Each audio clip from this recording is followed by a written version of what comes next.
Good afternoon, everybody. I just want to offer a quick update on Ebola and a number of the issues that have been raised.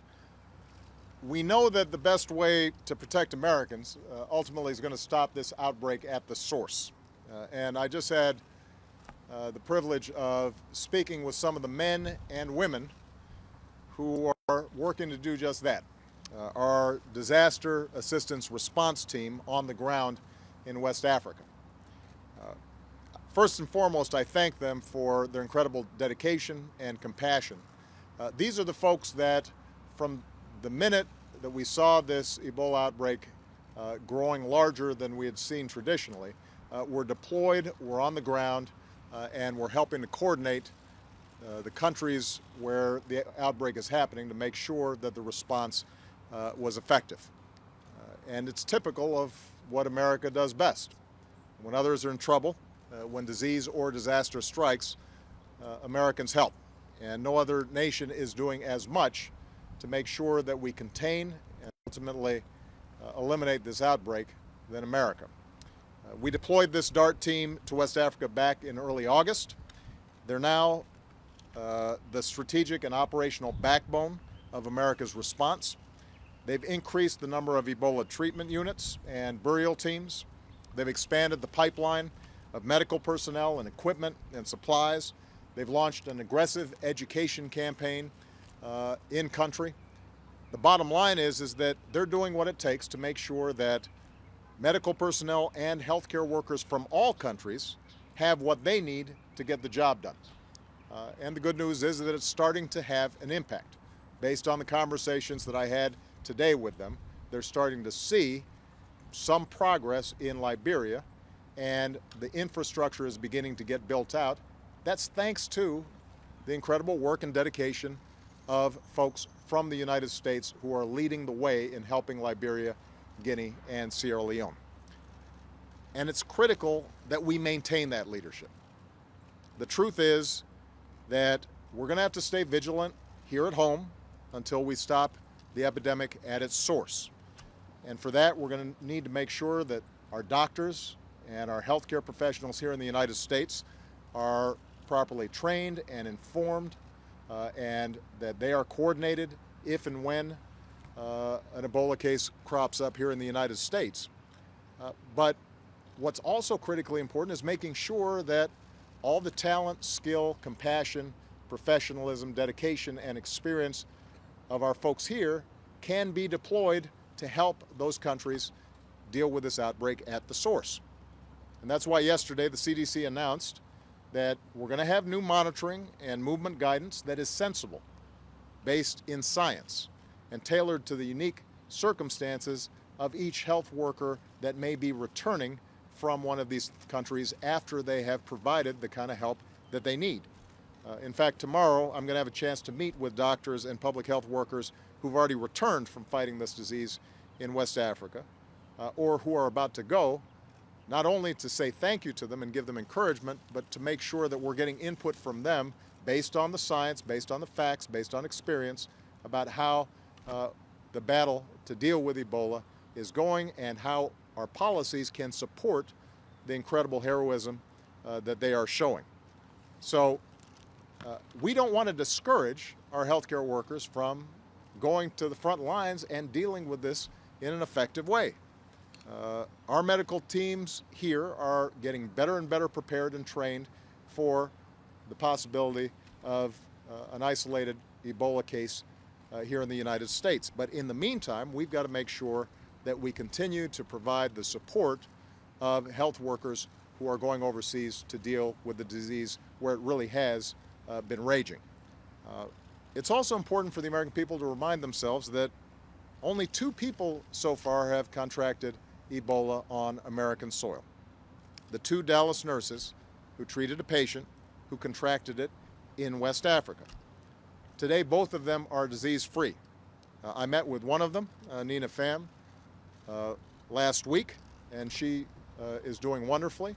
And I just had a chance to get off the phone with Amber Vincent, who is on her way back home, and also, as many of you saw in her press statement today, is doing well also. Of the 7 Americans treated for Ebola so far, all have survived. Right now, the only American still undergoing treatment is Dr. Craig Spencer, who contracted the disease abroad while working to protect others. And we should be saluting his service. And we are focused on getting him the best care possible as well. And our thoughts and prayers are with him. Meanwhile, the West African nations of Senegal and Nigeria have now been declared Ebola-free. That's in part because of outstanding work led in many cases by Americans working in coordination with those countries to make sure that we did not see an outbreak there. So the point is that this disease can be contained. It will be defeated. Progress is possible, but we're going to have to stay vigilant, and we've got to make sure that we're working together. We have to keep leading the global response. America cannot look like it is shying away because other people are watching what we do. And if we don't have a robust international response in West Africa, then we are actually endangering ourselves here back home. In order to do that, we've got to make sure that those workers who are willing and able and dedicated to go over there in a really tough job, that they're applauded, thanked, and supported. That should be our priority. And we can make sure that when they come back, they are being monitored in a prudent fashion. But we want to make sure that we understand that they are doing God's work over there. And they're doing that to keep us safe. And I want to make sure that every policy we put in place is supportive of their efforts. Because if they are successful, then we're not going to have to worry about Ebola here at home. America, in the end, is not defined by fear. That's not who we are. America is defined by possibility, and when we see a problem and we see a challenge, then we fix it. We don't just react based on our fears. We react based on facts and judgment and making smart decisions. That's how we have built this country and sustained this country and protected this country. That's why America has defined progress, because we're not afraid when challenges come up. Thanks to our military, our dedicated medical and healthcare professionals, the men and women who I spoke to today in West Africa, that leadership and progress continues.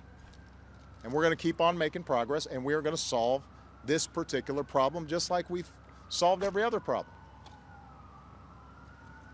But it starts with us having the confidence and understanding that as challenging as this may be, this is something that will get fixed. In large part because we've got extraordinary Americans with experience, talent, dedication, who are willing to put themselves on the front lines to get things done. I'll have more to say about this tomorrow when I have those workers here. But I just wanted to emphasize how proud I am of the people who are already involved in this effort and how confident I am after speaking to them that, in fact, we're going to get this problem under control. All right? Thank you. Concerned, sir, that there might be some confusion between the quarantine rules used by the military and used by healthcare workers and by some states? Well, the military is in a different situation, obviously, because they are, first of all, not treating patients. Second of all, they are not there voluntarily. It's part of their mission that's been assigned to them by their commanders and ultimately by me, the commander-in-chief. So we don't expect to have similar rules for our military as we do for civilians. They are already, by definition, if they're in the military, under more circumscribed conditions. When we have volunteers who are taking time out from their families, from their loved ones, and so forth, to go over there because they have very particular expertise to tackle a very difficult job, we want to make sure that when they come back that we are prudent, that we are making sure that they are not at risk themselves or at risk of spreading the disease. But we don't want to do things that aren't based on science and best practices, because if we do, then we're just putting another barrier on somebody who's already doing really important work on our behalf. And that's not something that I think any of us should want to see happen. All right? Thank you, guys. President, did you speak to Governor Christie about this?